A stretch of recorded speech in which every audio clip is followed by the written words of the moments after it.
Stay tuned. Your program will begin shortly.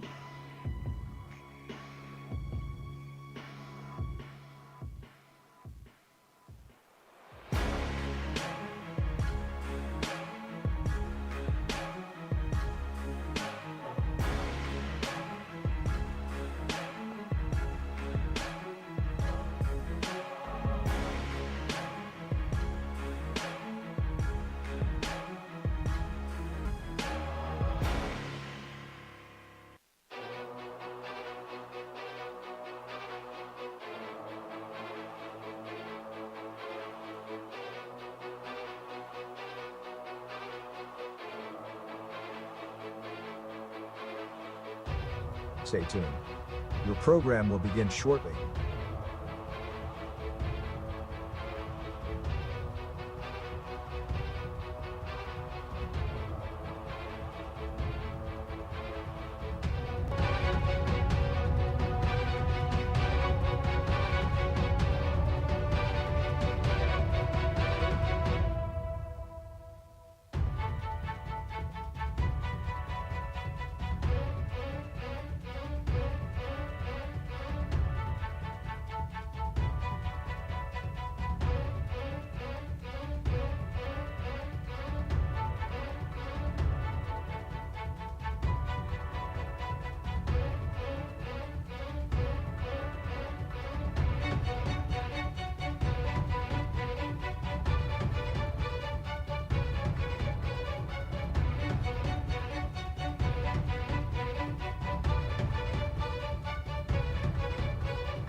Welcome to the Ohio Valley Sports Online, live from the Harp and Habit in Franciscan Square in Steubenville, Ohio, for our Wednesday night Ohio Valley Coaches Show. We're past the midway point. It's Ohio Week 6 in West Virginia. We start things off with head coach Reno coming off of a Week 5 win over Lindsley, 55-7.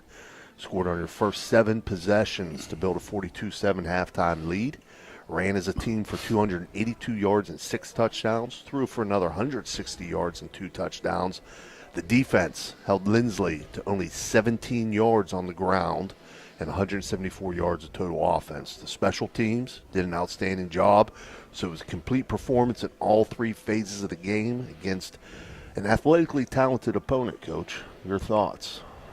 Our thoughts were, my assessment of the game after the game was, I thought it was the first time that we went on the field, and in our hearts, we were ready to play the game, And I think it comes from after a win like Mooney, and then, once you hit rock bottom, there's nowhere to go but up, and we were at rock bottom, after week 2. So everything right now is just trying to build on a little bit at a time. But one thing I told the kids, we're 2-2, but we control our own destiny, and so that'll give them something to think about and something to work for.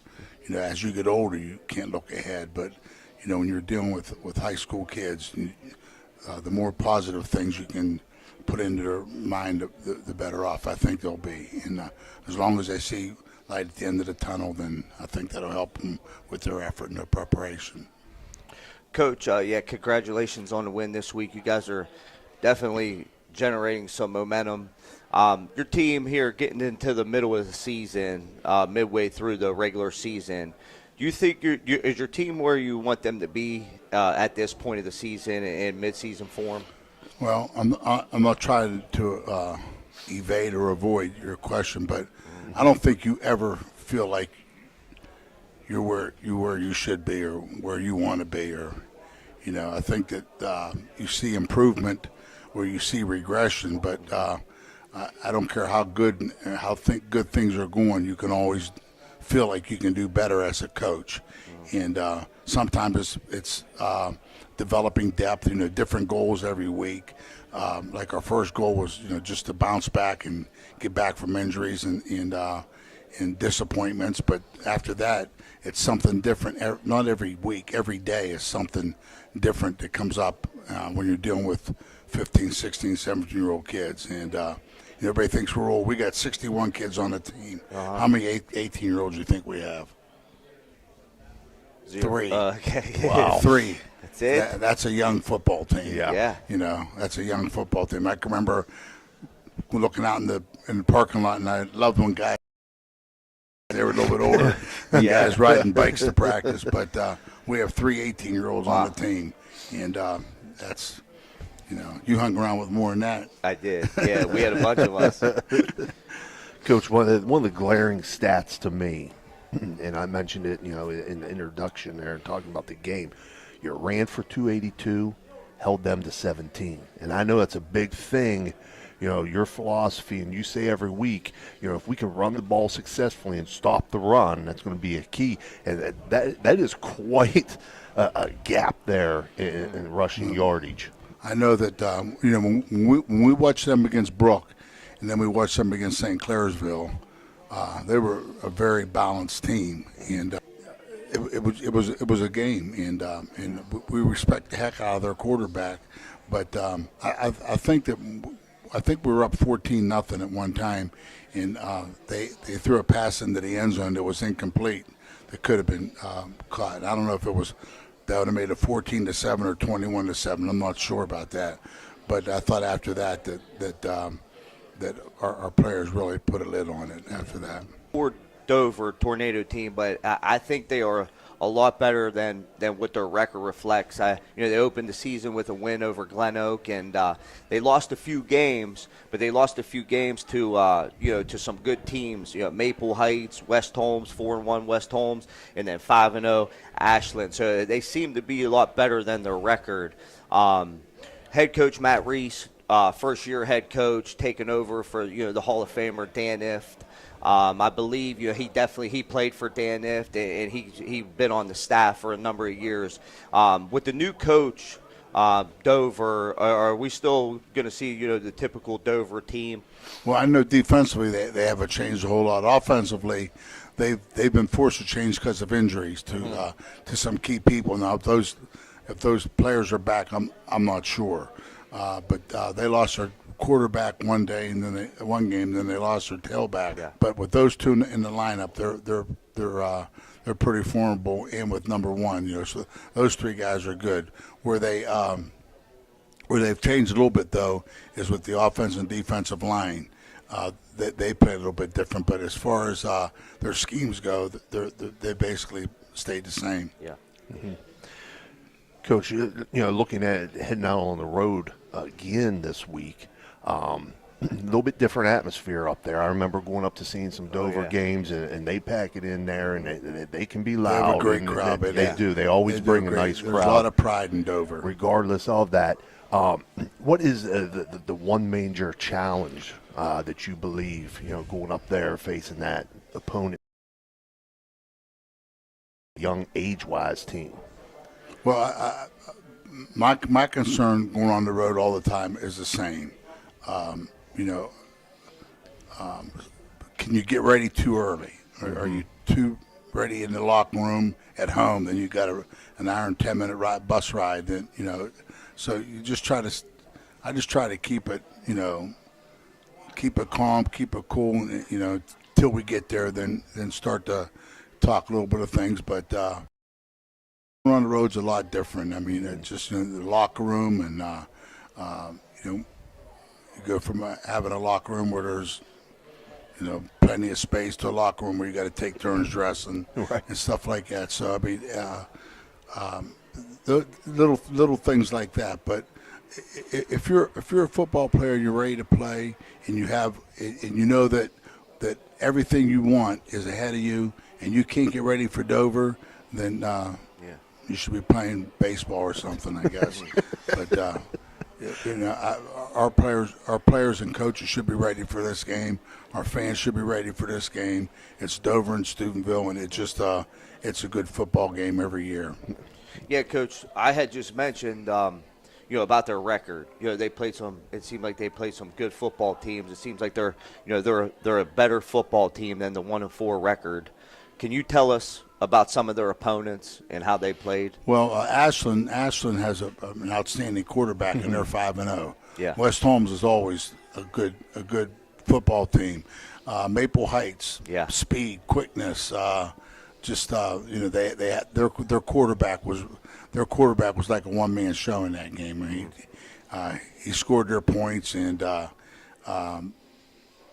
on his boot and waggles. I mean, Yeah. he did a great job. So they went against three good teams, Right. and I didn't see the Glen Oak game. I didn't look. We didn't have that film, Glen Oak, but those three games I saw, they played good teams, and they were in the first. They weren't in the Ashland game. Yeah. But the other games could have gone either way. The other game we saw was Christian Academy. yeah, Columbus Columbus Academy. Columbus Academy, yeah. And they were a lot better than when I saw them on film. They had an outstanding quarterback and two really good receivers. But Dover, they jumped out 20-0. Dover came back, made it 20-14, and then it was back and forth after that. Right, and ended up going double overtime. Dover I OT, believe. I saw that, yeah. Double overtime. And they in were that down game. 20-0. So that's a credit to Dover, because last year, I remember in the playoffs, they were down to a good team that they beat. Tri-Valley? Tri-Valley, yeah, second Tri-Valley. round, yeah. And they were down 20-0 to them, Yeah. and came back and ended up beating them in the second or third round of the playoffs. So, Yeah. I mean, Dover's nothing to take lightly, and their coaches do a good job. They're well coached. They have great fans, and their kids like to play the game. Find some more information on that. Of course, they play it close to the vest as any good program does, as far as what that situation is. They're more of a throwing. They're more of a throwing team when their sophomore quarterback is in there, and he can spin the football. Yeah. He doesn't run as much. Four throws the ball good and runs good. He puts a lot of pressure on you. But 16, they're not going to lack for anything passing wise, but scheme wise, getting out of trouble, and number 4 putting a lot of pressure on you, running and passing. Right. There's a little difference between the two of them. But as far as throwing the ball, and Dover's always been a good passing team, but lately they've been balanced. They've been more balanced the last couple of years. And now this year, depending on who's in there, what they're going to do. Hey, Coach, I want to ask you one thing. I know you're focused on the 2025 Dover football team, but I just want to ask you about Coach Ift.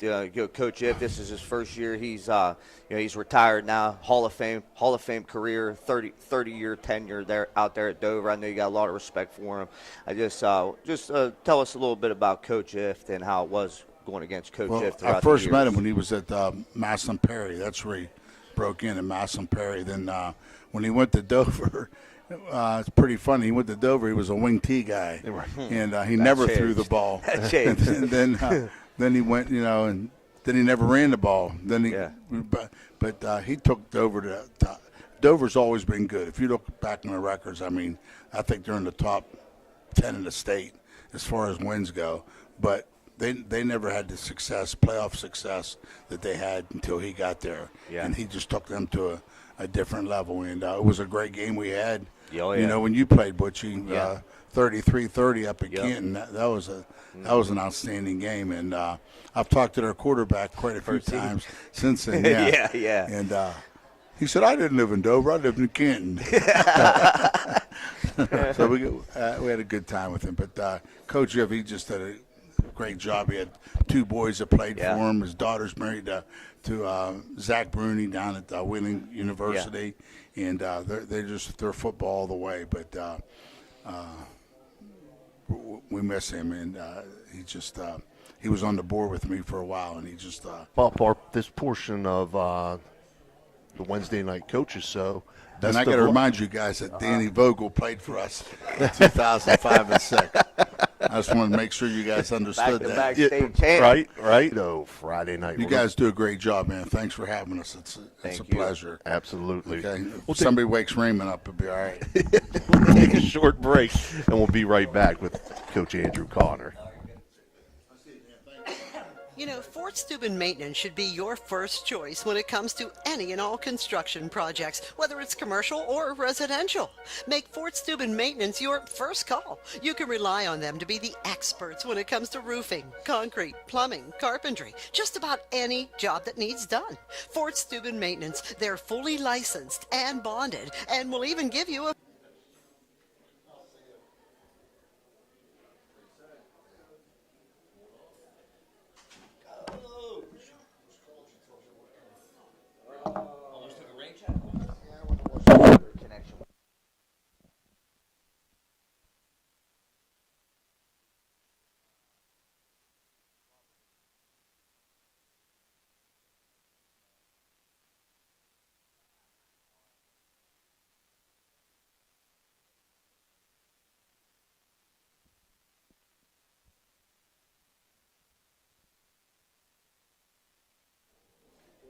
All right, we're back here live at the Harp and Habit, Franciscan Square in Steubenville, Ohio, the Wednesday night coaches show.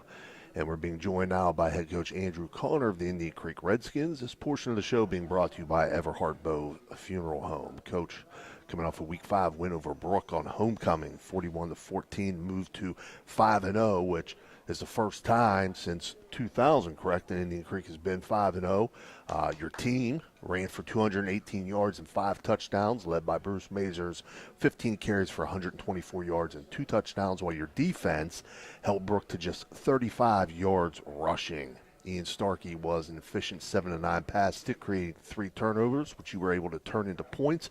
And the special teams played outstanding. You had a blocked field goal attempt, so another complete team win. Talk a little bit about that victory on homecoming night for your Redskins. I'm just proud of the kids. I mean, it's just one of those things where, you talk about, setting it 1 week at a time. And, and with our schedule, the one thing about our schedule is, every game we play is a local team and a rivalry game. So, you're going to get the very best from Brook. And, I thought Brook improved a lot from each of their games. And I thought they really improved a lot to play us. And, I thought our kids responded well.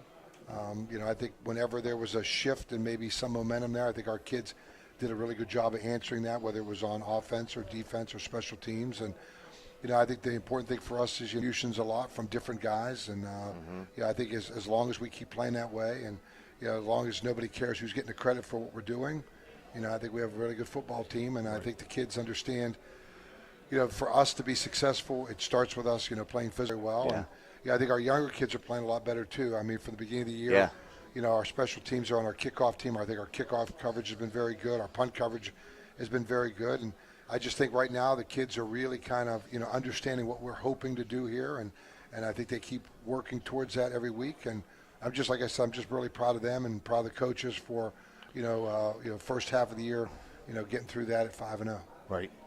Coach, congratulations. Me and Coach had the opportunity. We were fortunate enough to be in the house at Kettlewell. It was a heck of an atmosphere, very nice. I was very impressed with the stadium and everything and the way you guys played. I talked to you last week about, the luxury of having multiple weapons, but I was really impressed with Bruce Major and the way he played all around on the offensive side of the ball and on the defensive side of the ball. Talk a little bit about him and what he brings to your team. I was impressed. Well, he is the 4th major that I've got to coach. It's been a pleasure to say that I've coached all 4 of them. Mm-hmm. Bruce just brings a love for the game. I think it's just, he'll talk football with you. He just wants to learn about what we're trying to do. He watches film and, he plays football the old school way. And I think, as a running back, he likes contact, and he don't shy away from it. And, very rarely does one man. He's shifty, too, though. Very rarely does one man bring him down. He makes contact and is able to avoid contact. You rarely ever scram up in a hole. Mm-hmm. And even if you do scram up in a hole, you got to bring everything because he's going to bring everything. And, right. He gives us a really good 1-2 punch, and, in the fact that him and Gavin, play our tailback position. And we're lucky. I mean, a lot of schools would, kill to have one of those two, and we have both of them. And, what one guy brings to the table, the other guy complements in some other way. And, right now we're riding those two guys, in our running game. And, like I said, and Bruce plays middle linebacker for us. And, if we need him on special teams, he'd go play special teams. And, Bruce is an energetic kid, and, he plays with a lot of passion, and it rubs off. I think you need those passionate leaders to play. He's been elected captain as a junior. Very rarely have we had juniors as captains. And I think the kids understood, when he comes to play, he's coming to play football. I'll say that. I want to say one thing, Coach. We're always talking about, the Pennell, Major, Starkey, them guys. And what I noticed, and you guys do have a veteran-led team, especially on the line or whatnot, but I noticed you get a lot of quality minutes from some younger guys too on your football team, that are, could have a bright future or whatnot. Talk about some of the younger guys that bring something to your team. Well, I mean, just in those two positions right there, I mean, Dylan Romanak has played our third tailback, and, Dylan has really come a long way, and he goes in a lot of times, and, kind of that off time, where you're trying to kill the clock, and everybody in the world knows you're going to run the ball, and he has to run it there. And you look good. And we've been very fortunate that in our linebacker position, Gavin and Bruce, they take a lot of hits and a lot of contact, and I think Coach Hammock has done a really good job of trying to get a lot of defensive guys in there. And if you kind of look at how we're doing it right now, we're trying to get guys in there to kind of play. So there's as time goes on, Nicholas Jameson has been playing some linebacker for us. Lucas McVicker has been playing some linebacker for us. And we're just trying to build up our depth, and trying to want to be able to say that a year from now, when Gavin's gone and our offensive line's all gone, and we want to make sure that we can still say, hey, we're going to be ready to play the following year. And, you want to do that now when you have the ability to do that in the games where, we've been fortunate. We get a lead, and we're trying to get those kids in. Offensive line-wise, our top 6 guys are seniors, and we don't want to come back next year saying, well, we didn't get anybody in. We've been able to get Michael Campana into the guard. Landon Collins played some center for us. We've been able to get Jace Knox and Jabari. White in the game, and just trying to get some guys in there, where you could start to develop some depth not only for this year but down the road. And we just don't want to say next year, they had a great year, but man, they're going to be down. And that's not what we're trying to do. And, we've got a lot of kids that are playing right now, and even in our wideout spot, Coach mentioned we throw to a lot of different guys, and we're just trying to get guys in there and get them involved. And you know how that is. I mean, if you got guys that are vested in this, you got guys that are playing. I mean, there's a vested interest in how you practice, and we don't only have 11 guys practicing hard. We got a bunch of guys practicing, and and I think that's good competition. And sometimes, the best competition during a season sometimes are from within. I mean, sometimes, that's where you get it. I mean, everybody's going to compete on Friday night. I mean, my God, you put another jersey in front of you. I mean, you're going to compete. I you're mean, ready. But I think when you can compete at practice, I mean, I think that's special, because that means you're getting a lot more game reps than just Friday night. And I think right now we got some really good competition at our place, and I think our kids are really responding well. We feel like we could play 25, maybe 30 guys on Friday night, and I think it's just going to make us better down the road, and it'll make us better as a program, in our future. Coach, one of the things I wanted to point out before we looked at this upcoming game, successful teams and successful coaches always bring up and point out that fact of run the ball, stop the run successfully. 218 to 35 is quite a discrepancy. Definitely one of the keys to the success you're having. But another thing that a lot of people don't look at, in the stat line, unless they're at the game or whatever, is how you've eliminated and cut down on those mental miscues that can kill you to stop drives and so on. Didn't have very many of those at all. It wasn't being behind the sticks was not an issue all night long, and how big that is. That that was something we talked about a few weeks ago. You weren't happy with that, and definitely was not an issue for you Friday night at all. Well, we try to stress a lot of practice, like substitutional, not just saying, hey, you get in. We go to the sideline, try to get guys in. We try to put ourselves in, situations where, we are practicing what we think we're going to see in a game. And I think our situational practice, whether it's on defense or on offense, has made us a little more aware of football. And I think, you can't just say, okay, we're going to run 20 plays and, hey, I hope it goes well, blah, blah, blah. We're trying to put some pressure on them in practice. I think, that's helped us a lot, that just being under the pressure, something simple as, running our special team, running our kicker out there, just in case we're out of timeouts, we got to kick. Just trying to go over the things that we think will put us in a position for our kids to have to simulate what they're going to have to do on a Friday night, which is, we want to be in front of the chains. We want to show them that, there's a lot more plays for 2nd and 4 than there is for 2nd and 14. Right. Okay. Right. And defensively, you shut their playbook down. If it's 3rd and 14, instead of 3rd and 2. 3rd and 2, they're thinking maybe 4 down territory. That's tough. So I think we've been doing a better job at practice. And again, I can't say enough and stress enough for how well and how hard, my coaching staff has worked in those first 5 games. And, trying to make sure, I've stressed, and they've done great at it, not let little things go by, and trying to emphasize to the kids, we don't want to have to punish you after practice to run because you jumped offside. We just don't want you to do it. Right. And I think they're starting to learn, in games where you're playing a quality opponent. Brook was a quality opponent. They are good. They are. And we didn't do anything to shoot ourselves in the foot. That's part of high school football, or at any level of football. Yeah. Don't help your opponent. And I think we're doing a better job now of realizing, make them beat us. Don't help them beat us. And I think as long as we kind of continue on that road, that makes us a lot better football team. Right. Another rival type of opponent this week in Bel Air. Coming in at 3-2, they beat Buckeye Local, Monroe Central, and Cambridge, a common opponent that you played in week 1. Their losses have been to Barnesville and John Marshall. No slouches. Barnesville both right now, 5-0. John Marshall 3-0. So they've defeated the teams that they probably should have, and they lost to 2 undefeated teams. They've slung it around a little bit this year. 951 yards in the air. They've run for 387.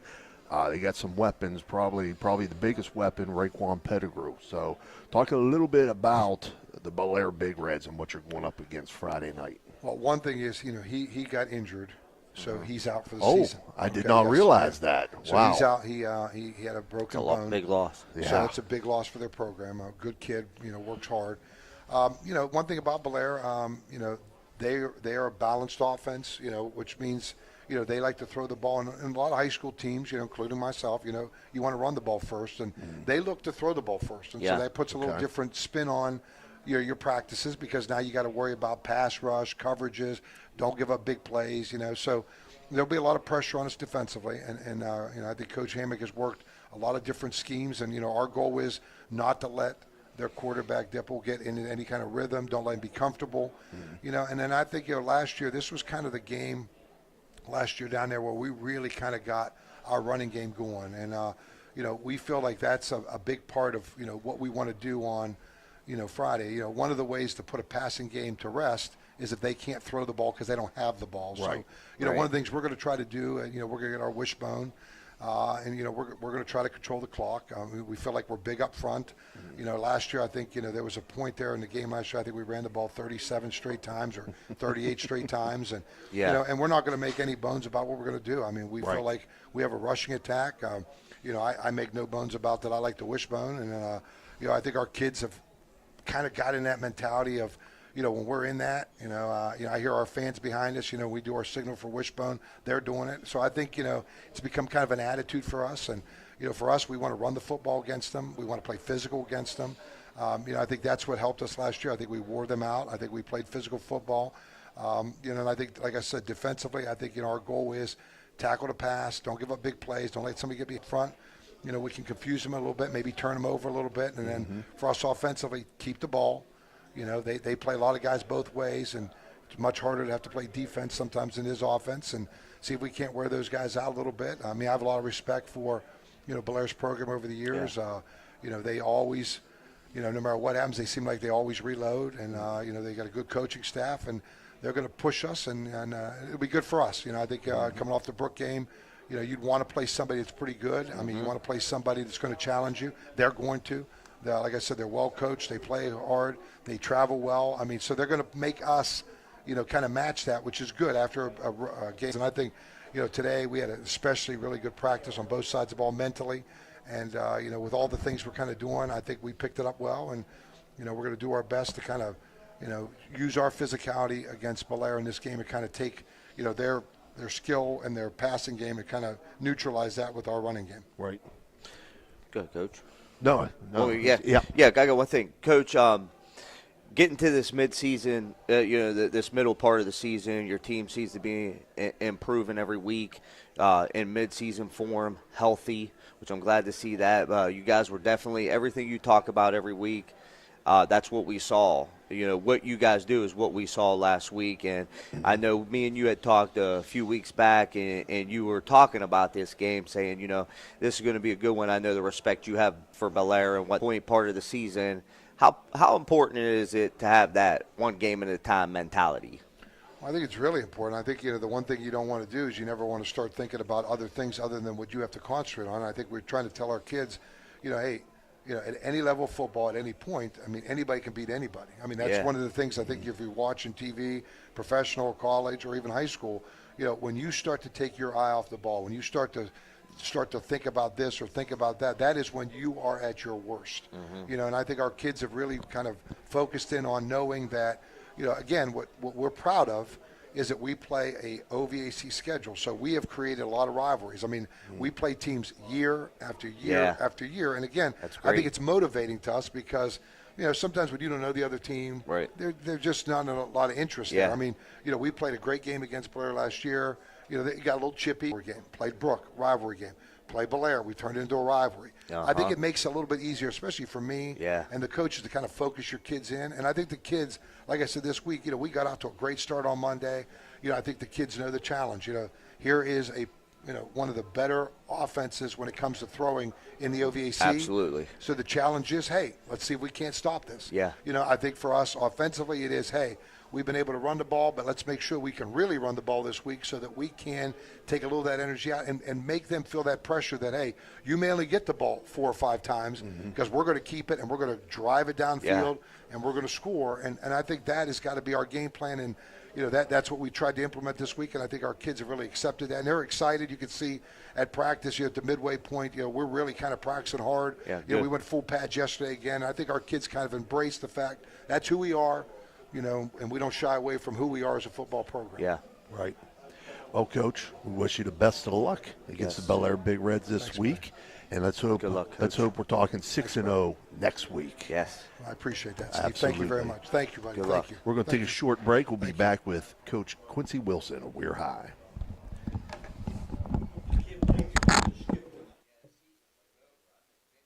The Bruin symbolizes strength, adaptability, and resilience. From the moment a child enters Brooke County schools, they are forever known as a Bruin. They have pride in themselves and the schools they attend. A Bruin can navigate challenging situations and will always work to embrace change. A Bruin ensures all students Bruin. Visit BruinPride.net. Brooke County Schools, the place to be.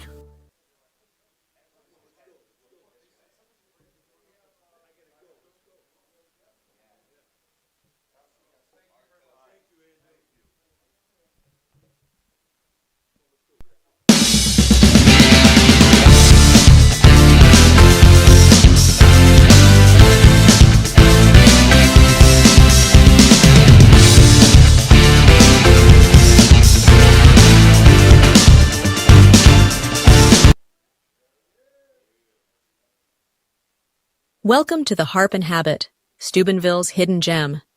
Here, Irish charm dances with local warmth. Picture shepherd's pie, fish and chips, and soda bread, all crafted with care. Whether it's family, friends, or romance, every meal becomes a celebration. Join us, where good food meets great memories. You belong here.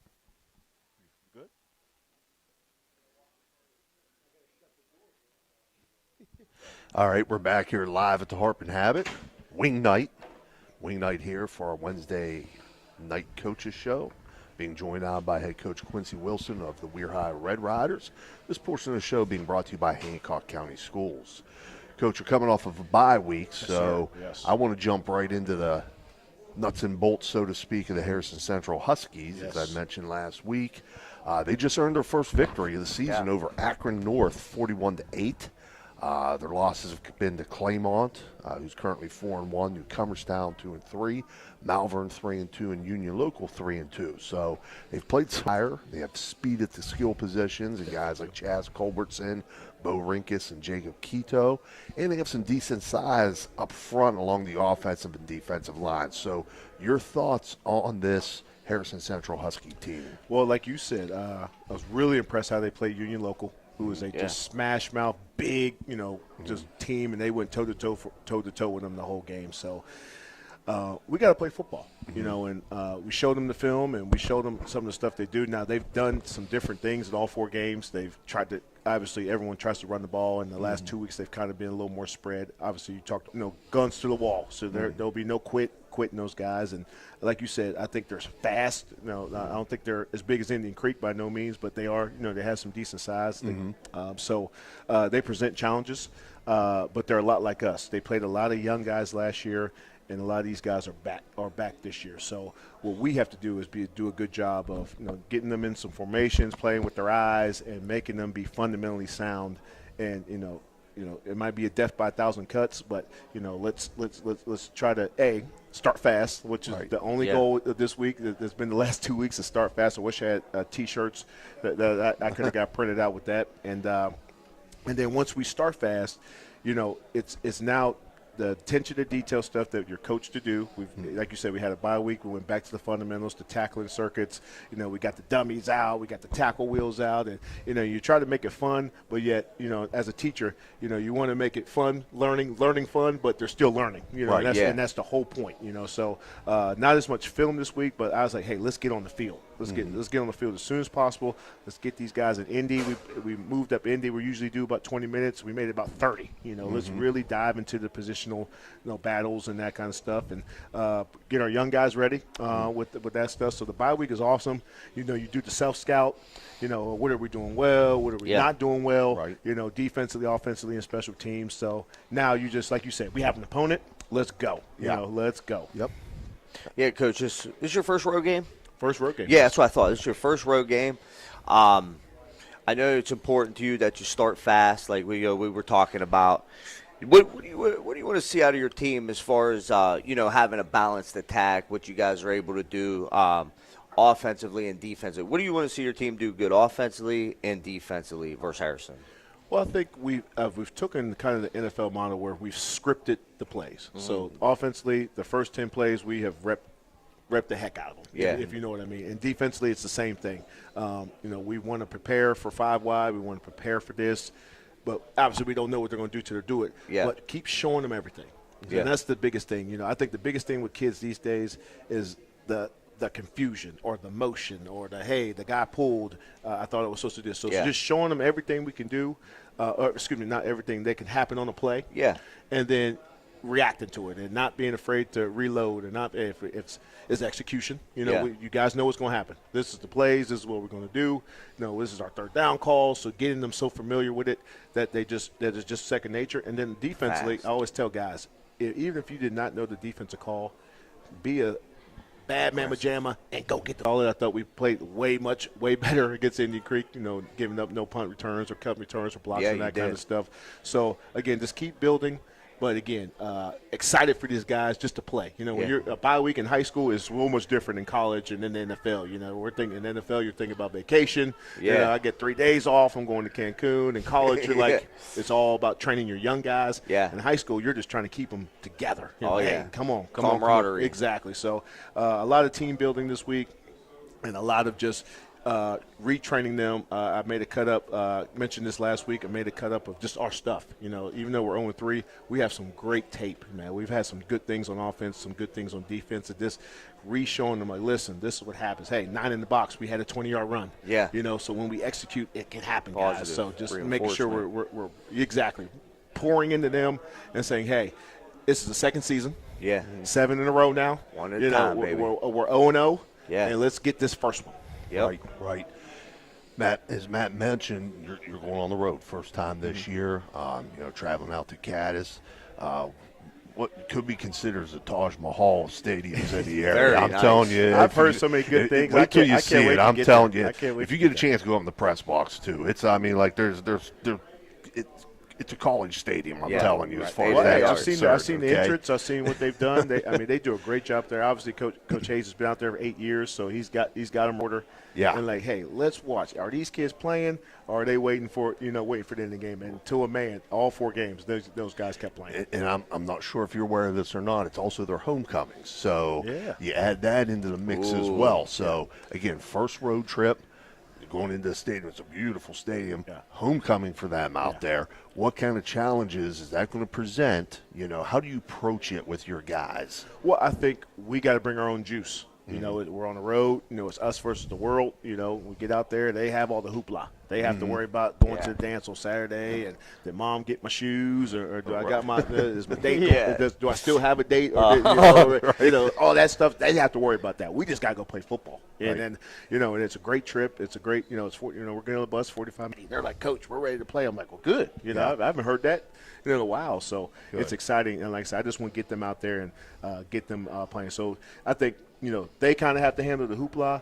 We just got to play football. Right, absolutely. Well, Coach, we're running a little bit behind, so we don't mean to cut you short here. No. Hopefully, Hey, we're family now, man. We've been at this 4 or 5 weeks now. Sometimes you the mother-in-law's coming over, so you already got something pre-planned, and like, hey, we're right out the house.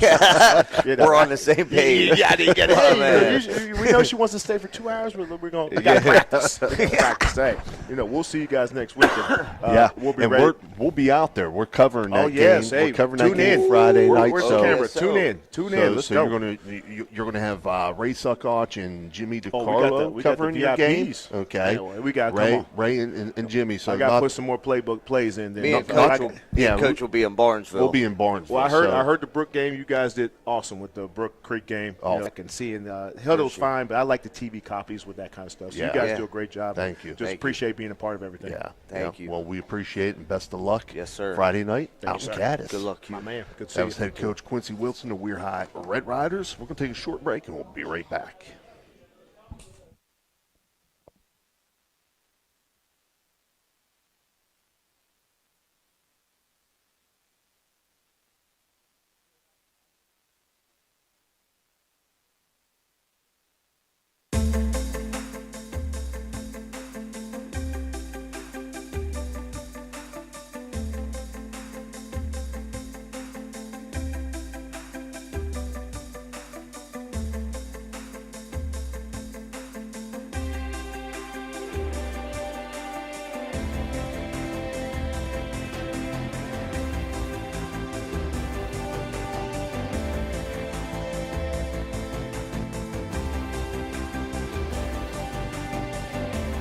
It's electric. The Electric Co. is a family-owned, full-service electrical contracting company that is licensed in Ohio, West Virginia, and PA, but remains community-focused here in our backyard. Dave and Darlo Saba are committed to providing service that is family-backed. Whether it residential or commercial, the Electric Co. will provide service that will give you peace of mind and even lessen your electric bill. All electrical needs for new construction, remodeling, troubleshooting, whatever it may be, Electric Co. can do it efficiently. They service one happy customer after another, and for that I can attest. Call Dave Osaba at Electric Co. 304-670-8277.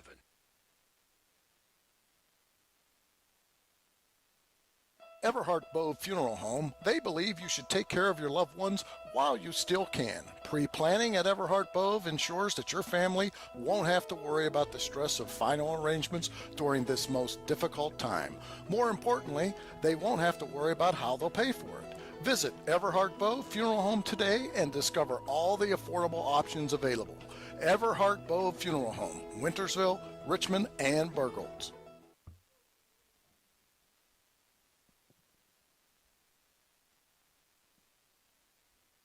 It's electric. The Electric Co. is a family-owned, full-service electrical contracting company that is licensed in Ohio, West Virginia, and PA, but remains community-focused here in our backyard. Dave and Darlo Saba are committed to providing service that is family-backed. Whether it residential or commercial, the Electric Co. will provide service that will give you peace of mind and even lessen your electric bill. all electrical needs for new construction, remodeling, troubleshooting, whatever it may be, Electric O can do it efficiently. They service one happy customer after another, and for that I can attest. Call Dave Oseba at Electric O, 304-670-8277. McCarthy's Irish Pub, Franciscan Way, inside Franciscan Square. It's wing night here. This is a segment that we really enjoy doing. Tonight we have It's Electric, the Electric O. You hear it all the time. You got a chance to see a big man, Dave Oseba, and you got the chief of security with him, Danny Bell, and the brains of the outfit, Dylan. So I want to welcome everybody in. Wish you well. Tell everybody about your business and what you're doing, David. Well, thank you, Ray. Thanks for the introduction, and thanks for everything that OVSO does. We're really proud and excited to be affiliated with you for everything you do for the community and get our local athletes and young athletes the exposure that they do. What we do as a business is everything associated with wiring in a building, from bringing power into the building, running all the branch circuit wiring, data wiring, anything associated with electrical systems. We install, maintain, we install standby generators, we maintain generators, we do a lot of troubleshooting, a lot of service calls, whatever anybody needs, residential, commercial. We do some light industrial stuff. We're available 24/7, and we work hard to put in top-notch work. All of our guys live in the community and take that Havana Nights. I mean, you did all that wiring over there. I mean, you guys did a great job. I mean, you want to see the Electric O's work, stop in Havana Nights over in Weirton, and you'll see some quality work. It's a good-looking place. It sure is. It sure is. That was a fun job. They did a lot of custom stuff there, a lot of design build work, and it turned out nice. Well, Dan, you know, it's because of sponsors like you that allow us to get out into the community, see kids up and down the valley, promote those kids, and their families, you know. And I know that's dear to your heart, just for the mere fact that, you know, you like giving back to the community. That's what it's all about. You know, we're proud to be members of the community, and you know, getting just a new generation of folks. You know, I know the older generation and older generations, and you know, a lot of their kids are playing and carrying on a legacy of pride and hard work in the town and in the valley, and it means a lot to us to be involved. We got Dylan over here. Dylan, what grade you in, big guy? 5th. Where at? Harding. You're a Harding School 5th grader. How you doing in school? Good. You still playing that piano? Mm-hmm. Okay, sing us a little tune. Ready? 1, 2. Come on, your dad's always sending me videos of you. Come on, you could do a little something. Okay, I mean, Dylan is trying to make it big, so that's one hurdle you're going to have to overcome, Dylan. You're going to have to be able to react.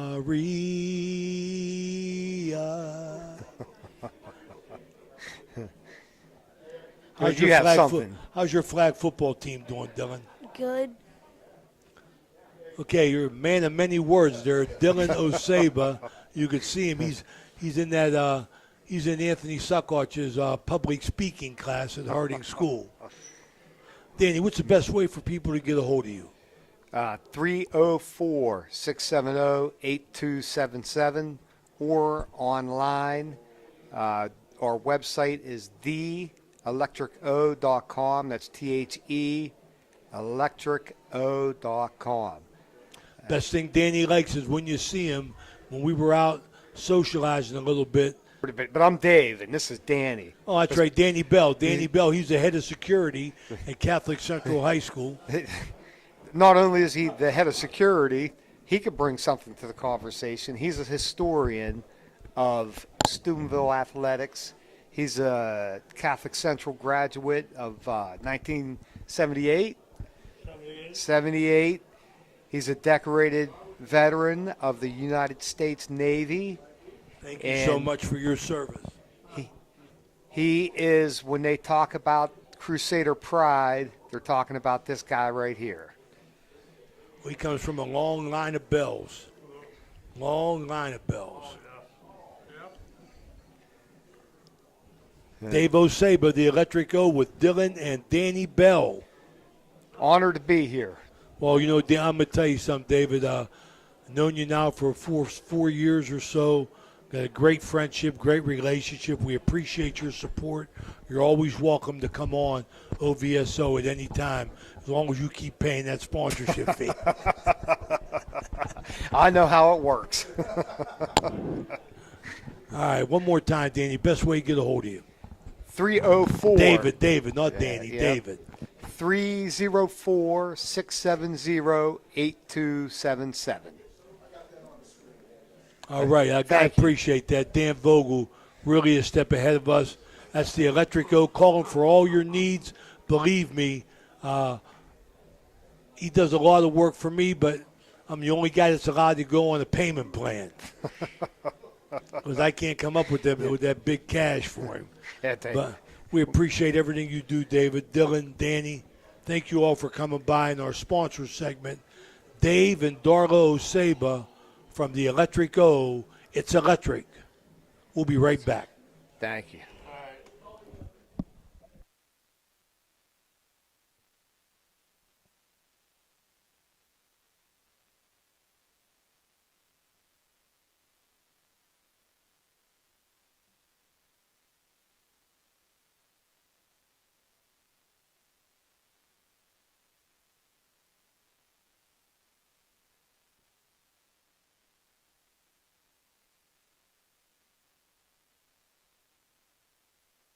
Electric O from Weirton, West Virginia, is your trusted partner for all electrical needs.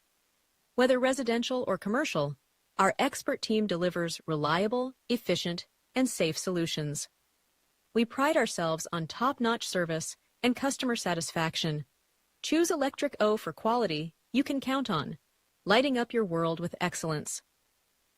Message. Ohio Valley Sports Online is on any connected device, phones, tablets, smart TVs. Follow us on Facebook and don't forget to subscribe free to our YouTube page. Type in OVSO. You will get immediately notified the instant we go live with our next broadcast.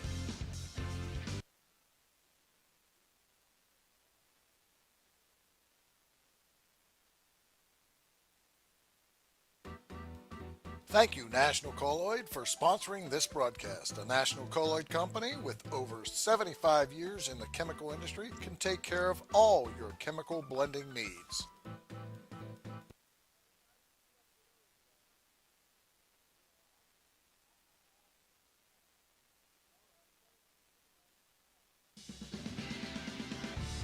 You're listening to Leave a Message, Ohio Valley Sports Online, and don't forget to subscribe free to our YouTube page. Type in OVSO.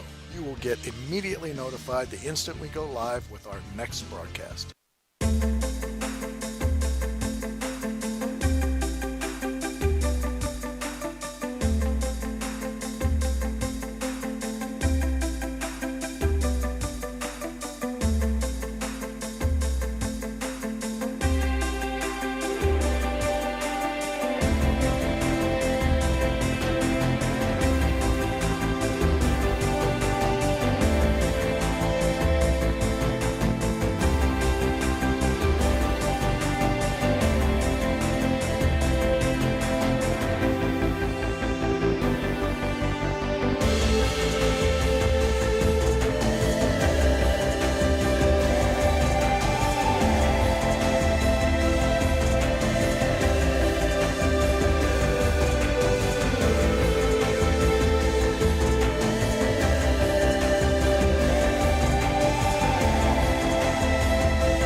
Hello. Hello. Welcome back, everybody. Welcome back to Ohio Valley Sports Online Coaches Show. This is the second half of our show. My name is Tony, affectionately called Tony Two Sandwiches Lelly. I'm here with my partner, Phil Ruzak, and we're here with Steubenville Central coach Eric Meek. This segment is sponsored by the National Colloid Company. Catholic Central is coming off of a tough loss against Wheeling Central, 48-0. Coach, tough loss. Everybody know, all coaches, when you go through, you're going to go through a game where you're outgunned, and it's the middle of the season. So your thoughts? Well, a great football team Very good, that we yes. played, but let's kind of get right to the point. Our effort was not even close to where I thought it was going to be. So I'm very disappointed about that. We had some kids, and they know who they are. I'm certainly not going to start mentioning names on there, who I thought really played hard, and they put up a good fight.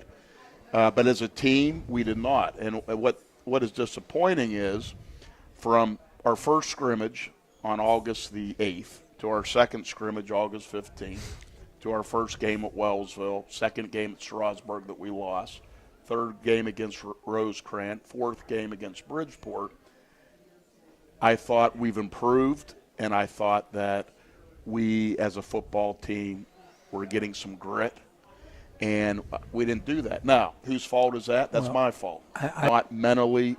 As far as the schemes went, we were fine. But I, as a head football coach, failed, and I apologize to the people at Catholic Central for getting my players mentally ready to play a team like Wheeling Central. So we need to move forward, and we went backwards.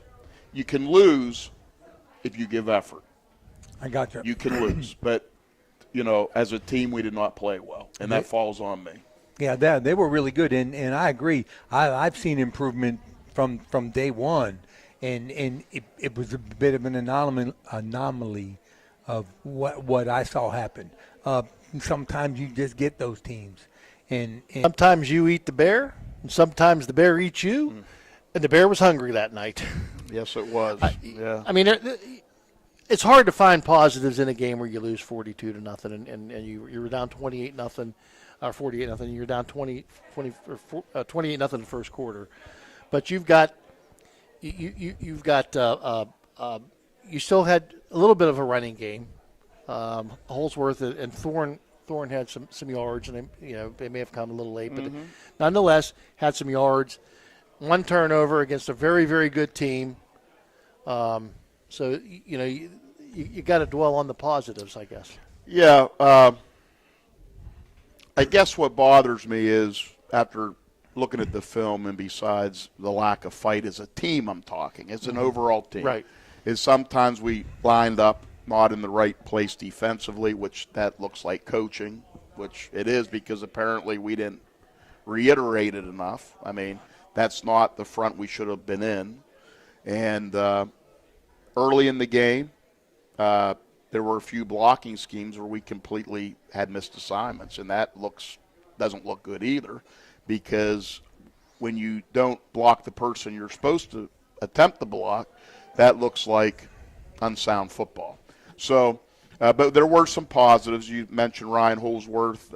We had two tailbacks that we rolled, Ryan Holsworth and the freshman Davion Thorne, who I think has a really good future ahead of him. I think he's a very good athlete. So Ryan's a junior, Dave selves, and do some good things. And, we're going to have both of those kids back next year. Matthew Sprocka, I thought, played a gutsy game, as he always does. And they were able to throttle him and just keep him. And we had some kids out, but Ignis, that's going around, and you have some kids that are out. Whoever gets put in the spot, we say, this is your chance to shine. Some coaches don't agree with me on this, and that's fine. But, I've always said that, if a kid replaces a kid because a kid's out for whatever reason, this is the United States of America. we're a society that's based on competition. And if someone steps in and does a really, really good job, we don't know from game to game who's going to start. Right. And, we tell kids, hey, this could be your opportunity. And, that's something that we need to look forward, that if you get a shot in there, whether it be offense, defense, or special teams, if you really show that you've done a good job, you very well may be in again next week. So, we're limited on numbers. I mean, we got 31 kids on the team, but we only have 7 seniors. So we have a lot of young kids, and they got a lot of football to play in their career. But all I ask is give effort and put up a fight. And, the first 4 games, we did that. Cade Coronas counted for about 200 yards, all-purpose yards, and 4 touchdowns on the night. Kind of gave you some nightmares, I'm sure. After the game was over, you probably saw him running down the field. Yeah, they're a very good team. And then we went down and played them in JVs. Kids coming back, too. So, our JV team was 2-1 going into that game, and they beat us pretty good. Wasn't as bad as Saturday night. But, so, it is what it is. And in life, you're not always going to be successful. And, it's a good football team, and they were superior and far superior that night. It happens to all of us. I can tell you, in my years of coaching, I got beat bad by Wheeling Central many times, but then again, we got our revenge at times. What do you do to build from this and move into next week? Well, you let the kids know you care about them, and you're going to continue to coach hard, and we do coach our kids very hard. Now, when I say hard, we don't abuse our kids. We don't, the kids, I would say, if there's a kid on our team that doesn't know that we as a coaching staff cares about them as people first, then there's something I couldn't understand that. But we're going to keep coaching them hard because football is a tough game. And, you have to push kids so at the end they can be successful. So when they leave Catholic Central High School, a husband, a father, a community leader, that they can look back and say, wow, every day wasn't a great day, and every rep at practice, there was a coach on me, but it prepares you for life. And that's what we try to do. And I think that anyone in high school coaching, regardless of the sport, that is the ultimate goal, is to help build young people to get ready for the game of life. More to this than just X's and O's. Right. Yeah, and I totally agree with you there. I think where a head coach makes the money is, where you earn your money, is influencing those guys outside the field. So you touched on it. You're at the midway point, right? So being at the midway point and having a loss like this, what's your focus to keep the wheels from falling off the I was real blunt with the kids. I say, guys, I will guarantee you one thing: if we play with that effort, we will end up 3-7. We'll say, wow, we started off a young team, and I said that would be a complete disaster. So our backs are to the wall right now, but we can still reach our goals and have a really good 2025 season. But we certainly got to play a lot better than what we played Saturday. And there are a lot of lessons, life lessons, that come out of getting your butt spanked. They really are, and it's going to be a challenge, to reach down and get their attention. I look forward to it, Coach. I've got a lot of confidence in you, and so all the best going forward there. So let's talk about your upcoming. You're going down to Belpre. Yeah, Belpre, about Belpre, Ohio. 2 hour and 10-minute drive down the river, and never been there. It's a game that we were able to get in the summer when Madonna had scrambled very quickly, and luckily we're able to get a ball game. So, just as a situation where they won big this past week, but they've also lost some games. So they run multiple fronts on defense. They do some of this stuff that we're seeing teams like Oak Glen and Strasburg and Wheeling Central did offensively. And we really want to get them in a third and long situation. Mm-hmm. And we feel that we need to do better on special teams. We feel that our So you're already in the week there. How's practice going? Good. After getting your butt hit. We have eighth period. I got my entire team except for the JVS kids in eighth period weightlifting, and there's 29 kids in there, and we have lifted hard Monday, Tuesday, Wednesday, and I'm in there with them, and they've been getting after it. And today was our first real hard day of practice because we have 8 Saturday games, so we got to keep the body ready to go. And today was a good practice for the most part. And tomorrow will be a more physical day. It'll be more team. We'll go more good on good, and hopefully we come out of that practice sharp and healthy, and a short one Friday, and then we get on the bus Saturday. And by the way, that is a 6 o'clock kickoff Saturday, not a 7 o'clock. Okay. At Belpre. Coach, is this your first away game? No. We kids to respond after 2 hours on the bus, get in. You got a team that I don't know. They're up and down. They're 2-3, so they won a couple of games. They can't be. They're not terrible. And you come off a big loss. How do you? It's a business trip. We're going to bring the kids in. We usually bring the kids in for home games on Saturday to 11 to get them up out of bed. We bring them in to stretch them for a half hour, and they go home. We tell them to eat, come back. At usually 5 is when the team meeting. They start rolling in around 4. But this week with a 6 o'clock kickoff, we're going to bring the kids in at 1 o'clock. We're going to stretch them for a half hour. They're going to go, and we'll get off the bus. We're not making a big deal. I mean, it's a 2 hour and 10-minute bus ride, but we're just going to get on the bus and go and get off and get dressed and play the game. Coach, in West Virginia, you're used to 2 hours. Oh yeah, when I was at Weir High, we went all over West Virginia.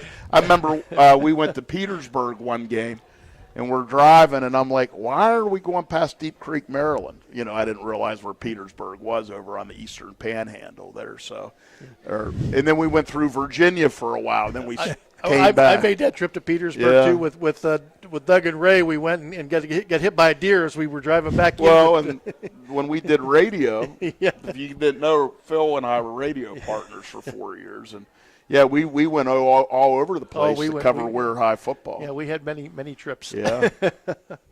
Well, Coach, I wish you the best. I know you're going to have your team present. Knowing Central kids as well as I know Central kids from over the years, they're going to respond, and they'll bounce back from this. They're going to respond, and I look for you guys to have a pretty good outing here on Saturday. I said this before. A year ago, week 2, with a veteran team, we did not play well. Now, we didn't play like this. Right.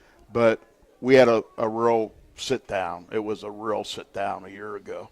And I said the next 10 games, even the ones we came up short on the scoreboard, our kids responded. So I'm hoping that, the kids know, again, it's on me, the way we played, that we're with them. And hopefully every game we play, no matter what the scoreboard says at the end, hopefully we represent our school well, we have fun, we're great teammates, and we play as hard as we can. And most importantly, they're great people. Sometimes you have to have a come-to-Jesus meeting with your group. So. Right. Jesus is all right. That's a good place to be. Yeah. All right, Coach. Well, thank you for your time. Thank you. God bless you. All right. So that's Coach Meek. We'll be right back with Coach Frank Cassini from Brook High School here at the Harp and Habit. A Bruin symbolizes strength, adaptability, and resilience. From the moment a child enters situations and will always work to embrace change. A Bruin ensures all students understand what it means to be a part of something special and have a sense of belonging where they can study, compete, and succeed. Want to learn more about what it means to be a Bruin? Visit bruinpride.net.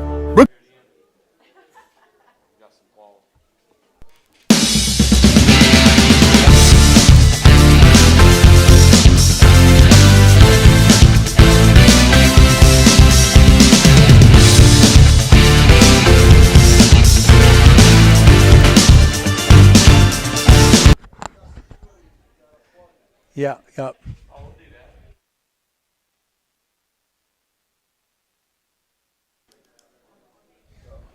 Okay, welcome back, everybody. High Valley Sports Online Coaches Show here at the Harp and Habit. We're live. I'm Tony Lully with my partner, Phil Bruzak. We're here with Brook High head coach, Frank Cassini. This segment is sponsored by our friend Dr. Crook and Brooke County Schools. Brooke County Schools is the place to be. All right. So Brooke is coming off of a loss to neighbor Indian Creek. Indian Creek's 5-0. Brooke lost 41-14. Frank, the score does not indicate how you all played. Give me some thoughts. Well, credit to Indian Creek. You make mistakes in those kind of games, and then really good teams, make you do that stuff. So we got behind the chains a little bit when it comes to our false starts with the receivers. We had some mishaps on special teams. That's all that stuff happens. I'll take the blame for that stuff. But you have a great job by their kid with the strip and go the other way. Oh my! Yeah. So we had a mishap on a snap, and a few mishaps in the fourth with an interception here and there. But let's not discount the fact that Indian Creek's a really good football team, and we had challenged our kids to come out and play physical against a team that's physical. Them being 5-0, them coming off an 8-2 season, that we wanted to defer and see if we can hold them in check. In the first series, first drive, we got down. They got down to 5 or 6, and we went fourth down and got out of it. And we were excited about the fact that we were playing really good football there, and they had some strong plays, and they did a great job running the ball. They controlled the line of scrimmage. Yeah. Because when you got 6'4", really big. 275 average, 6 seniors up there, those things kind of happen to you. But those kids, from Creek played well up front, and we struggled in that area. But we fought. Our kids fought, and that's the biggest thing we were looking for as a staff, is that if we could see things get better as we progress through each game, what better way than to see a very talented team, well-coached team from Creek that you go against at Kettlewell is a tough draw for us. So you go, it's nothing first quarter. Mm-hmm. Like you were saying, you drove all the way down the field, or they drove all the way down the field, and as big as those guys were, they turned it over on downs. And then you took the ball and went back down the field, and then, some of those penalties, I was going crazy looking at the film, and you're shooting yourself in the foot. What I saw, you found some weapons out there. Yeah. Even Ty Sperringer had a really good game. I think he was 19-29. We did see some progress that we had made in the past game, and to see Ty connect with Grant numerous times, even the way they were playing it, they were bracketing him. Yeah. And we were still finding a way for him to make plays, and we did see that as one of the things that we haven't put the total game together, but we did see our passing game come into play there. That really was strong for us, and we have to challenge our kids that we come into the next week that we play better up front. And you see every game happen as we progress here at the midway point of the season.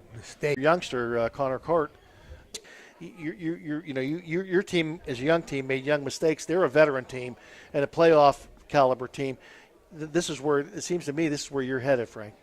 I piggyback off what you're saying because that's what we've seen some kids that really stepped up and played there, and I know that we were playing great in special teams there for the first couple of weeks. We just had some mishaps that happened, and like I said, I'm going to say it again. Indian Creek caused those issues at times. I mean, good teams do that. Yeah, good teams do that. So, and that's what you're going to be here in the. I mean, you guys moved the ball, and couldn't score.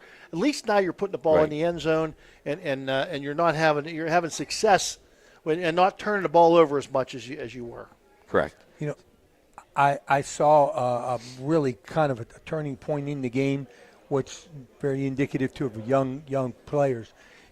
It was the game dynamic completely changed when they intercepted the ball, and I saw a little letdown there, and as talented as Indian Creek is, and your young team, only at 1 and 2 before the game.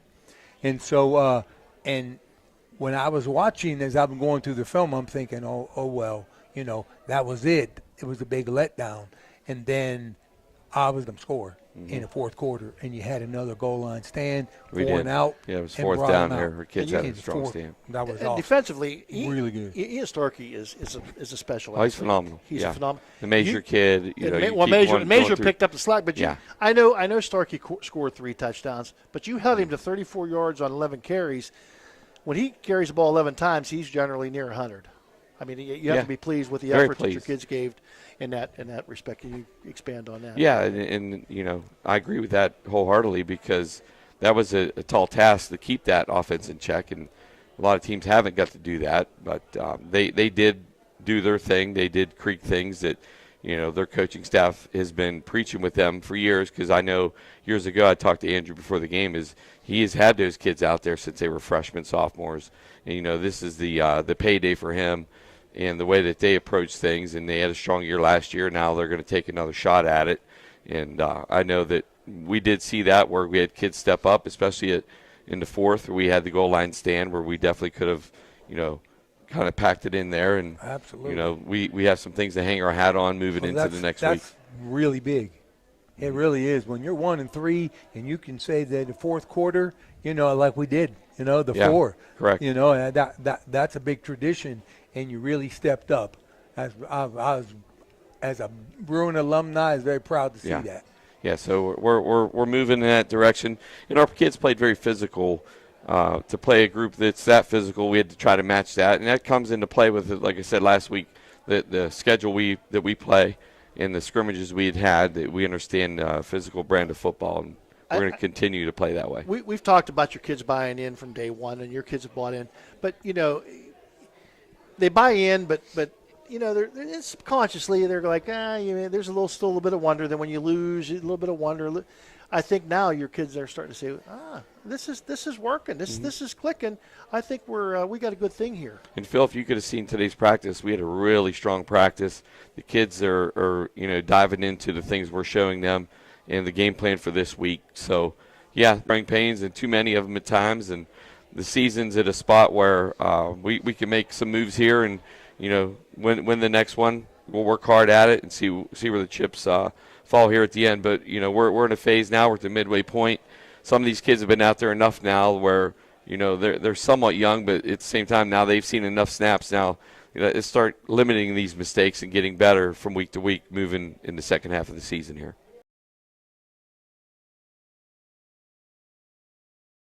Again, you're back in the green and gold land, and you got Lincoln County coming in. That's going to be a long trip for them. Yeah. And a very winnable ball game for you guys. Well, we have the next 3 at home, and, you know, what's special about this one, that's why I wore my shirt tonight, is the 40th anniversary of the 1985 championship team.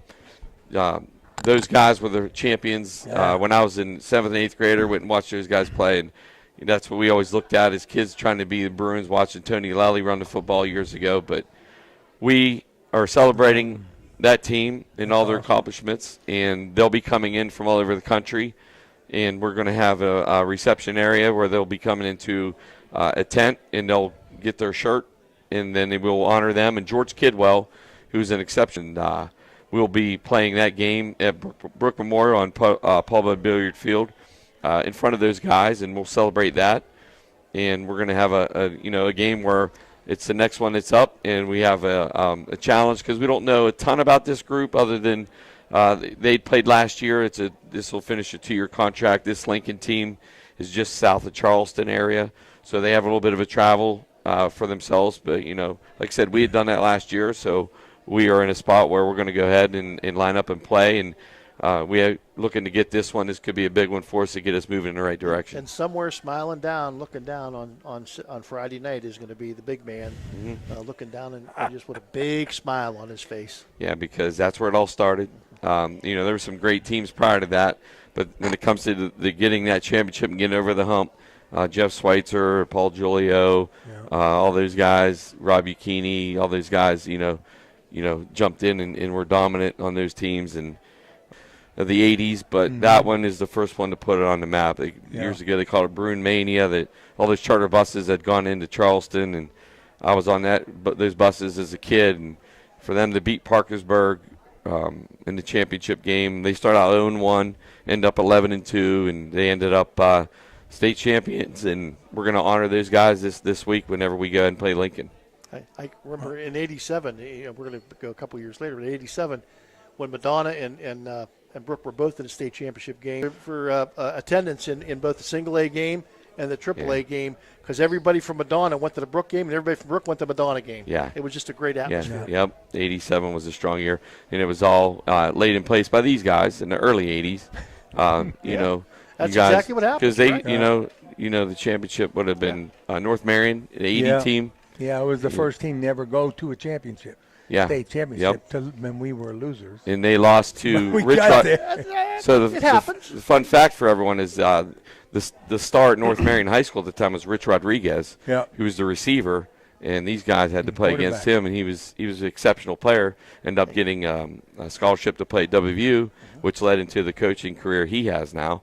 But these guys, he should call Tony up and have. We appreciate you coming in, and good job over the week or last week. Good Thank job. you. We're excited to see you come and play. Okay, so Frank Cassini, Brook High School. We thank you for. Oh, wrong camera. Okay. Yeah, and okay. All right. You saw those cakes. I'll say that. So, okay. So discombobulated. They're telling me I got to call myself Tony Two Cake instead of Two Sandwich. Teasing us about, hey, we brought it to him before, and we brought some Gus's Goodies cakes for these guys. So very good. So Dan's going to be excited. Shout out to Gus Menezes and Maria and Mike, her husband, for these beautiful cakes. We really appreciate that. And thanks again to Coach Cassini for joining us. And we'll be right back with Coach T.J. Miller. Best of luck. Thanks, Phil. Thanks, See Tony. you, buddy. 2 cakes, Tony. 2 cakes. Tony 2 Cake. All right. Man.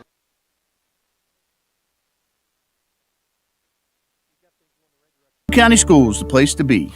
A Bruin symbolizes strength, adaptability, and resilience. From the moment a child enters Brooke County Schools, they are forever known as a Bruin. They have pride in themselves and the schools they attend. Students understand what it means to be a part of something special and have a sense of belonging where they can study, compete, and succeed. Want to learn more about what it means to be a Bruin? Visit bruinpride.net.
Okay, we are back with our final segment with Oak Glen coach, T.J. Miller. I'm here with my friend Phil Ruzak, and this segment is sponsored by AB Heating and Cooling.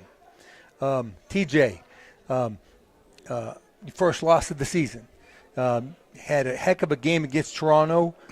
It was undefeated Toronto, 26-0. Your thoughts about the game? Tough game for us. We knew it was going to be tough going in. Hats off to Toronto. They played a great game. They were very physical up front, and I thought we played well. I didn't think the score dictated it. It was 6-0, or I'm sorry, they scored one. It was 7-0. Late in the second quarter. Fortunately, we gave up a touchdown with about 40 seconds or 45 seconds to go in the half, and just some miscues on our end. We have to be able to get off the field and not give up those big plays, especially, third and long. And yeah, we got to help ourselves out there a little bit. And a couple times they got us with, third and long or second and long, and they, ends up being a 40-yard play or ourselves in the foot a little bit and gave up that big 50, 60-yard play when we're, playing pretty well. And that's it is what it is. And we got back to the drawing board this weekend and this week, and it was a good test for us. It refueled that fire a little bit, and these guys refocused very quickly, which I'm very proud of, and we got right back to work. So in the game, they came out throwing the ball. How surprised was that? How surprised were you? Yeah, you know what? I think the whole first series they threw the ball probably 6 times. We knew they had a pretty talented quarterback there, Yeah. and he's a good runner and thrower. He threw some nice passes, and fence we just jumped half second too soon, and we're on the way down, and they're still coming up, and he made a great catch. And similarly, in the end zone, same thing. Toronto kid made a couple 50-50 balls. Yeah, Toronto kid made a heck of a catch in the end zone in the back corner on the scoreboard side, and our kid was in pretty good position and just jumped a little bit too early, and the kid made a heck of a play, and hats off to him. I'm surprised. Sometimes you got to give the opponent credit for a good play. Yeah. They're both going up for the ball. Yeah, absolutely. Listen, no excuses are on our end. I've never been that type of coach. Toronto played a very good game, and it was back to the drawing board for us. There's definitely some things we can improve on. Obviously, a lot of stuff where we had to, make the corrections in both mental and getting in the right spots on blocks and, defense, wrapping better, and just little things we got to get clean up and get fixed. So I wanted to ask you, on your first drive, they go down, they score. You come down, take a lot of time off the clock, and you turn it over on downs. And I was just curious, did Murray get hurt? It was third. He came out of the game. I don't know whether you just went heavy or how that went. No, he did get a little hurt. He just a little minor injury. Had to come out temporarily, and that's 100% on me. The whole mishap, is on me, and that's my fault. And we just, he got a little dinged up there. Yeah, because it kind of threw your rhythm off when he had to come out of the game. No, we were driving. We talked about that up in the box. Yeah, we were driving. Logan was doing great and moving the ball really well. Yeah, obviously when he's healthy, we want him in there, and we had a little bit of a mix-up with the injury and then the personnel. And like I said, that's on me and something looking back at high on. Okay, so you're undefeated, right? And then you got the first, and you kind of alluded to that, right? So you got your first loss. It's your first-year coach. How'd they respond this week? That was the big question this weekend. We didn't sulk or pout or anything like that. The big talk on Saturday was, hey, it is what it is. We're gonna have a big film session today on Saturday, and obviously on Monday too. And we're gonna learn from the mistakes. And the big question this weekend, guys, and this is what I told them in the locker room. The big question is, how are you gonna respond? We've talked about adversity for 3 weeks now, getting to adversity and handling it the right way. And I'm proud of these guys. For 4 quarters, they fought. I know the score ended up what it was, but for those that were there, you were in the game. Yeah. Up until the fourth quarter, you're down. 26 is kind of tough, but you were within striking distance most of the game. That unfortunately had that little injury and then kind of a little bit of mishap to go 7-7, which didn't finish. And then, like I said, Toronto, had a nice drive and scored with less than a minute to go in the half to go up 14-0. Come out in the third quarter. They hit a real nice, we were doing okay. They hit a real nice screen on us for, 50, 60 yards. And, hey, it was a good learning experience for us. And we've been preaching adversity, mentality, mental toughness, all that stuff. So, I feel very confident these guys are going to respond well. We talked about it a lot this weekend and how are you going to respond? And it's in the rearview mirror. We have the same goal every single week. It's 1-0. 1-0 this week, 1-0 this week, 1-0 this week. And that's these guys know that's our goal this week is to go 1-0 and take it one day at a time.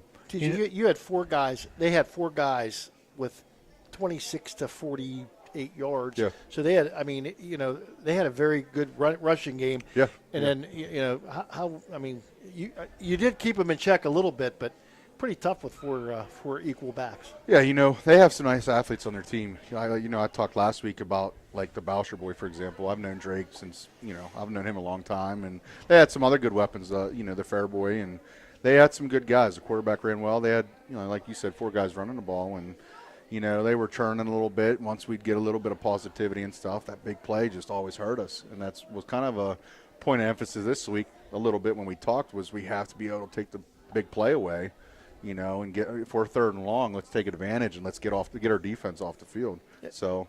And they were able to keep Logan in check Yeah. a good bit. I mean, big front, and I mean they knew what to do. I mean, they wanted to pound on him a little bit, and he's a very capable kid, but No, Logan's a heck of an athlete. No, they had a good game plan for him. We're going to make some adjustments, and that's where we're going to utilize our weapons better. And it's just a whole. This is a good weekend for us. It was a good learning game for us. Kind of refueled that fire. We got back to the drawing board, and we're going to fix some things, and we're going to fix this product. This one, my friend, it's like my mother used to say, and I used it with Coach Meek. I'm going to use it with you. Yeah. Sometimes you eat the bear, and sometimes the bear eats you. This time the bear got eaten, and Toronto was hungry. I mean, that's just the way it is. Those things happen. Yeah. It is part of life. It's part of the game. Yeah, I take the positives out. Obviously, there's a lot of learning stuff.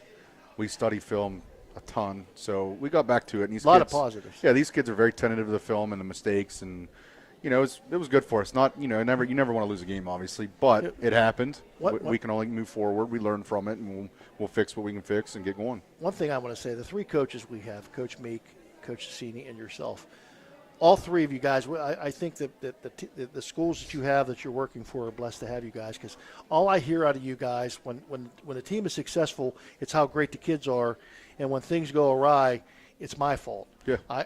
And that's the mark of a good coach. That's the mark of a good leader. And we're blessed to have you 3 guys. And I know the other 3 are the same way. No, I appreciate that. And you're right. It's on me. And, we're going to work hard to get it fixed. I've said all season long we have a great staff. So we got right back to the drawing board right away. There was no time to complain or sulk or feel bad for ourselves. That's not me, and that's not our mentality. I preach to these guys all day in practice. Hey, they ain't going to feel bad for you. So, that's where we're at. One other thing I think that you need to pass on to your kids, and as you watch film, anytime you make a high school as a coach, you always want them to go 80 or go, because percentages say they're going to turn the ball over. And typically, in Toronto, they didn't do it. No, they held on the ball, and they did really well. I thought said, they mixed their plays up really well. And I've never been a coach to make excuses. They played a great game. They executed very well. So hats off to them. And like I said, we're back to the drawing board, and we fixed some things. And our goal is the same this week, 1-0, and these guys are refocused. They're fired up. I'm actually extremely proud of all the boys, our older guys and our younger. Our younger guys went out on Saturday and played a great JV game at Toronto. Played a great game. So hats off to our JV guys. They did a great job. These guys refocused really well. We had a great practice Monday, Tuesday, Wednesday. I'm a little wet today because we finished up a practice in the rain today, which was, always fun, a nice rainy practice. But, hey. That's why I went to basketball. No, these guys, listen, they didn't complain. We got after it. We had a great practice in the rain today. And, very good. We moved to grass today because we know they're going to be on grass. So, we've had a great week so far. So I think these guys are going to respond very well, and I'm super proud of their efforts. I really am. So talk about that. You got Buckeye Local. Yeah. All right. What's some thoughts about Buckeye Local? Listen, they're 2-3. They're coached extremely well. You're traveling. Yeah, we're going to Buckeye. Good quarterback, good running back. Yeah, they have some athletes. They have some very nice athletes. Like I said, they're very, very well coached. I believe that it's Lindsley's old OC there, and he does a great job with them. They run a 4-4 on defense. Old school 4-4. They're good at getting to the ball offensively. They run a little double tight, a little bit unbalanced, a little bit of spread, a little bit of trips. So a lot of different variations on offense, which you got to prepare for as a defense. So, it's definitely a test for us. It's I told these guys, you got to be ready when we walk in. These guys are hungry. They're right in the middle of their season. They're right at that 500 mark, and they're trying to get over their hump. So we can't take anybody lightly. Where it's the same mentality every week. One day at a time, and we're.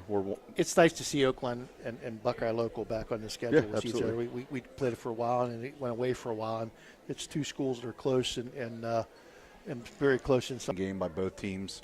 We feel both teams are very well coached, so it'll be a fun game. And these guys, like I said, they refocused extremely well, which I'm extremely proud of.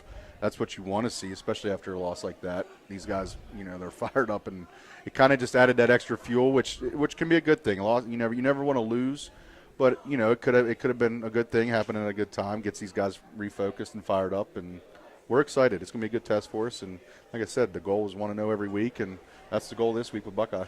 Glad to hear it, TJ. Phil, you got anything else? I'm good.